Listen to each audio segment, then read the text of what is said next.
All right, welcome. I'm so glad you're here. Thank you so much for having me. Really excited for the conversation today. Awesome, awesome. Would you like to introduce yourself?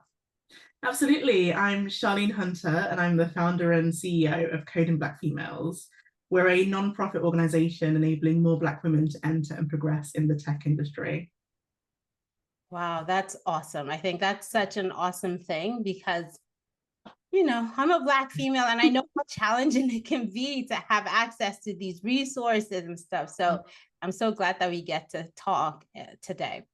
So I wanted to talk to you about nonprofits because some people are like, do I go into nonprofits? Do I go for profit? And I'm so glad that we get to speak with you with your vast experience.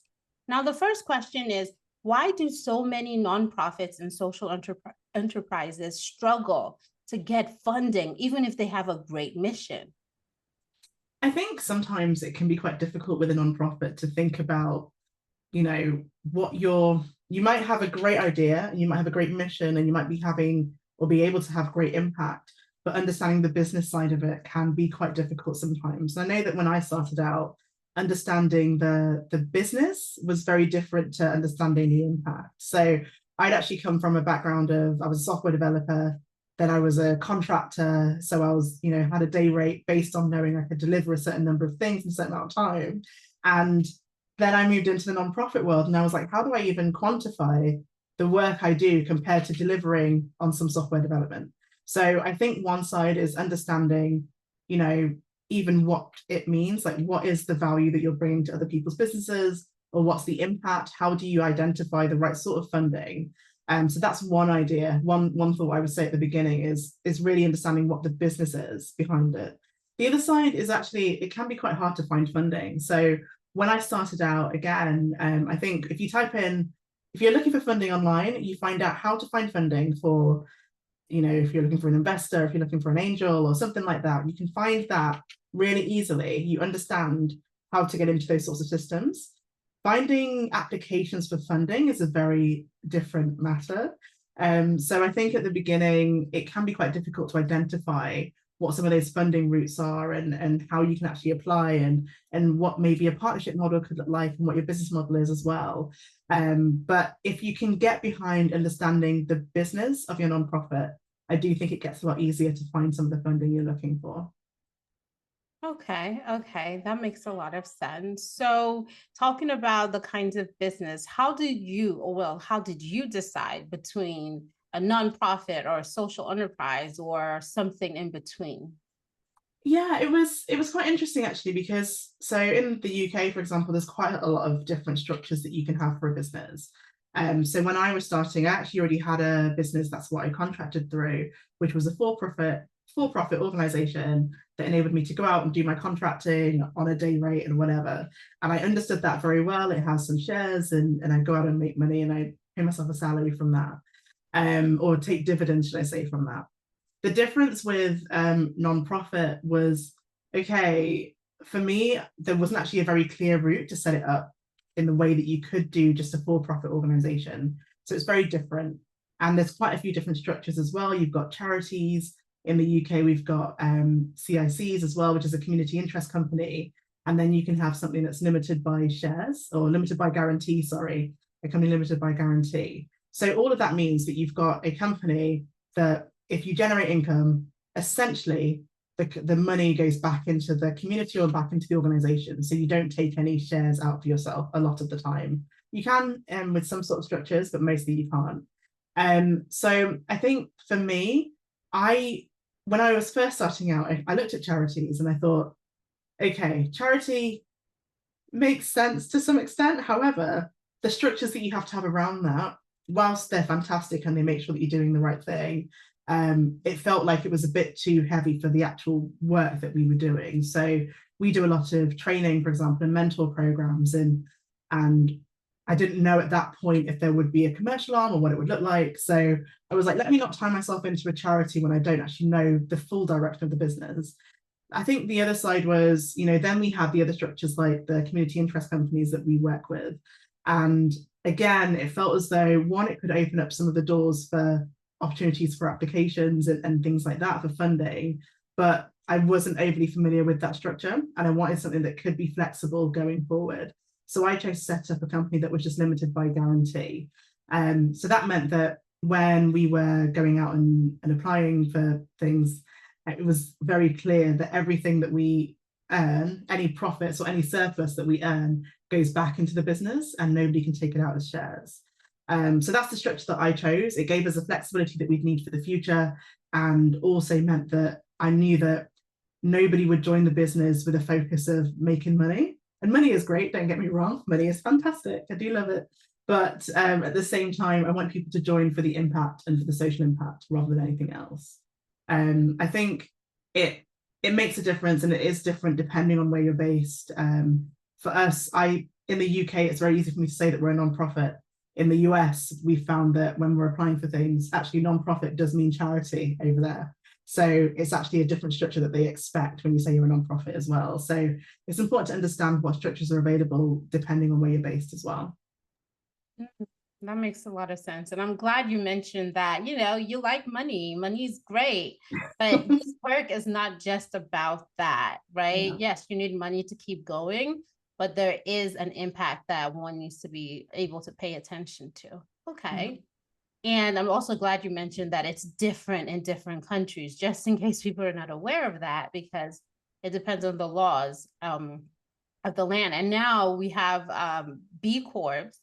I don't know if you have it also in the UK, but B Corp, I know it's in the US and I think also in Canada. So it's like a beneficial corporation. So it's for profit, but it's supposed to be like beneficial. You have a social value attached to it, something like that. So but that's something that's actually quite an interesting one, because you'll find that a lot of the time that the people that will fund social enterprises and nonprofits are B Corps. So they'll take some of their profits to support other organizations like ours, so that we can progress as well. So that could be a way of identifying companies that you could be working with, is find out who some of the B Corps are and let them know your mission. And if they align, they may support you on that as well. It's brilliant. I love that idea. And there's always a list of B Corps. So that would be a good one to go out and find. So I think this kind of leads into the next question of how do you figure out who will actually fund your work and not just say, oh, great mission. I love your mission, but they'll actually put some money behind it. So a lot of people do just say great mission, and that's lovely. And I'm like, great, I'm glad that you like it, but this is also paying my bills. I need the finances behind it as well.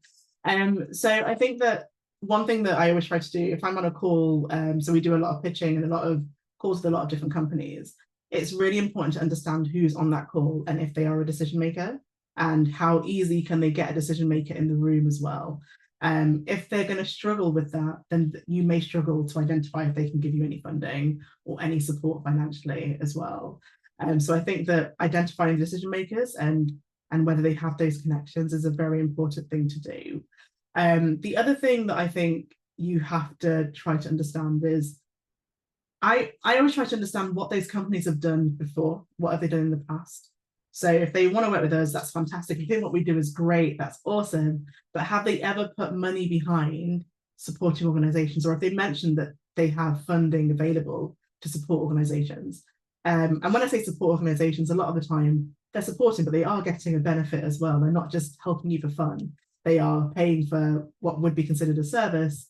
And that could be that, they can now apply for bids themselves, saying that they're, funding social enterprises and so on. So you're providing a real benefit to them as organizations. I would say that, if you can identify what they've done in the past, sometimes that's a really clear indicator, because if what they're really looking for sometimes is, how can we enable our staff to volunteer for different opportunities? And that's great, but actually you still have to manage those volunteers and make sure the work gets done. And that actually requires staff, which means it requires people getting paid. So they have to really understand that there's a actual tangible thing that's happening behind the scenes. Even if they're just providing volunteers, there's work that happens to make those things happen as well. So, understand, listen for some of the language that they use. If they're looking for a volunteering opportunity, make sure that you make it clear really early that there's cost behind that as well. And listen out for them saying anything about the fact they've got funds available that they can use for it, and the why behind it. So does it align with what you're trying to, with their own mission and their values? Because if it does, sometimes they'll also be identifying how they can put money behind it too. Oof, that's so good. I worked for a nonprofit, and that was pretty much what I did, handling volunteers. And so Mhm. we would get banks who would volunteer with us, and it was a lot of work because you have to train them, you have to guide them, all of that. So that makes a lot of sense. So just going into that, what would you say are the biggest mistakes that people make when trying to partner with businesses around social value? Biggest mistakes when trying to partner with businesses. I think I think it's the alignment piece, I would say. Why are they doing it? Are they doing it so they can say they did it? Or are they doing it because they believe in what you're doing and they believe in the outcomes that you could have? The difference that you tend to see is, so I've worked with different types of companies, and there's the people who are really, part of the mission and part of it. Every step of the way, they're saying we the whole way to make sure that we achieve the outcome that we're looking at achieving. Some of the other companies, whilst they may still put money behind it and they'll still finance things, and that's fantastic, they kind of step away. They hand over something, or they'll step in for a little bit, and then they're like, actually, this feels hard, I'm going to leave now. Or they provide the volunteers, and then we have to fix the mistakes that the volunteers made and things like that. So, providing that real guidance so they can do the right work rather than the wrong work. And it's understanding, I think, the reason behind the why is really, really important for me. So are you doing it to tick a box? If you are, you're probably not going to do it in the right way, and you're probably not going to have our mission at heart when you're doing that work, and you're probably not going to support the people that we're working with in the right way either. But normally when the vision and the mission is aligned, they'll actually work in a really particular way, and you'll see that regular support. They'll be there looking at what else they can provide to you, even if it's not financially. It could be people, it could be support with your marketing, it could be support with just something else that you do as a business, because they're actually bought into the mission as well. Wow, so much to think about. And that's why I enjoy speaking with someone like you, because you have the details. You can Google some things, but unless you've experienced it, you don't quite understand the nuances there. So how do you balance delivering social impact with building a financially sustainable organization? Because of course you have this social passion, you have this thing you're trying to accomplish, but you also need to make money to continue going. I think it's understanding the benefit that you will bring to anybody, whether they're your beneficiaries or they're businesses that you're working with. So quite early on, or maybe not early enough, but early-ish anyway, we separated the business out and understood what our B2B part of the business was and what our B2C activities were as well, so that we could have a clear view. Okay, B2C, yes, the beneficiaries don't necessarily pay for things. However, these are the ways that we treat those types of customers, and this is how we work with those types of customers. And when we work B2B, okay, what's the benefit that they're really going to get? Because I think with any company, if you're selling a product or selling a service, you have to understand the benefit that the company is going to receive when you sell it to them. And if you can't sell that, if you can't pitch that, you're going to really struggle to help them to understand why they should even work with you. So I think that, understand who your marketers quite early on, even if it's broad, just understand what that separation is and what you're bringing to each party within that market as well. Then in terms of sustainability, that can be a tough one. So one thing that you don't want to do, which is what, we're still there sometimes, is chase the funding. So if you're constantly chasing the funding, it's really hard to then just get on with the work. And it's really hard to be able to plan long term as well. So where you can, try and apply for the longer term funding, or try to make sure that you do have elements of your business that can generate income, on their own or in a different sort of way. So we've always had a few ways that we can generate. So we have partnerships that we do with different companies. We'll have funding that we apply for from government, and then also funding that we apply for from corporates as well. And they all work in slightly different ways, but essentially we can deliver everything that we choose to deliver, but with those 3 different funding models, which then means that we have some level of sustainability. So if government becomes a bit unstable, you've still got the partnerships that you can work with. And when the market changes, you've still got government. The hard thing is when everything goes, and you know, the world is an interesting place right now, but it keeps you quite well balanced. So I'd say try to understand some of those products as well that you can have, that you know you can sell if you need to within your community as well. Mm, so good. I love that you've diversified your sources of funding. So what would you say is one thing a founder can put in place early to avoid future financial or legal headaches? I would say understanding all of that stuff up front. So when we started, when I say we, at the very beginning it was I. It was I at the beginning. But at the very beginning, I didn't know it was a business yet. So I set up a community, and that's what it was at the beginning. And then we started getting opportunities, and then we made it into a business. And then we've like tried to make everything fit within a business, if that makes sense, which can be quite hard to do retrospectively. So ideally, and I get so jealous when somebody has a new business idea and they can put all of the things in place and try and work towards the things rather than make the things fit into what you've got already.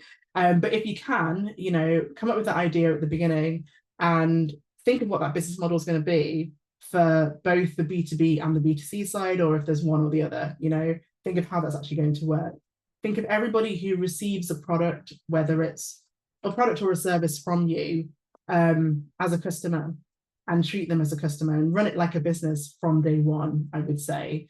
Even though you may be a nonprofit or social enterprise or a charity, you are a charity, but you're also a business. You're not a charity internally, if you know what I mean. So you've really got to make sure that you've got those structures in place. If you are hiring people, do it all with contracts, don't do favors, don't just pull people in that you know that you're really close with. And if you do, that's fantastic. However, get those contracts in place straight away, get your processes in place as well, so that you can make sure that you're protected in case anything does go wrong. Because as soon as you do become an entity, you then, you know, there can be legal things that come up that you've got to make sure that you're prepared for as well. Yes, and I'm so glad you mentioned that, because I've found that some nonprofits, and it's also easier to get funding when you are organized, right? You're treating yourself like you're a business and not just like chaotic, and you're like, I'm charity, so I don't have to be structured. I found that when you have some kind of structure, it helps everybody, even your team members internally. So I mean, we talked about a lot of things. What would you say is one action that a founder can take this month to move closer to getting real funding, not just awareness?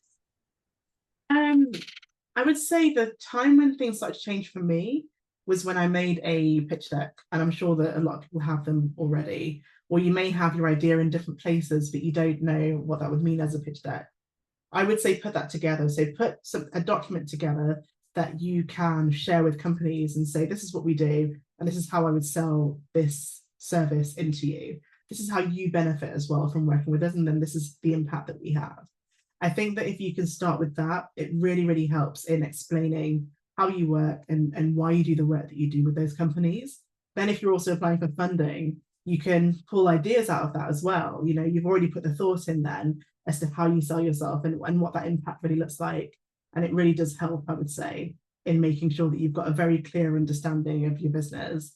Obviously, the other thing could also be putting together a business plan.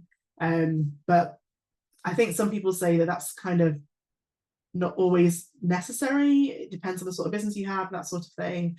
But I would say that having a way that you can present yourself to organizations very quickly. So if you meet somebody at a conference tomorrow, you can send them something straight away telling them what you do. It can really get the conversation continuing and starting in the right way. That makes a lot of sense, because it will also help you to crystallize and get clarity about what you can offer. So even your conversations will be a bit more structured because you've taken the time to go through that process. Ooh, man, we've been talking about so much, and I'm sure people listening to this or watching this, they're like, I'd love to connect with you and ask more questions or just see what you're doing. What would be the best way for them to reach you? So the best way would be to find me on LinkedIn. So I'm Charlene Hunter on LinkedIn. and you'll find me there. If you want to contact us at our business, it's info@codingblackfemales.com, and you can get in touch, and happy to connect and see how we could look at doing anything together. That's so great. Thank you so much, Charlene. It's been such a great conversation. Thank you.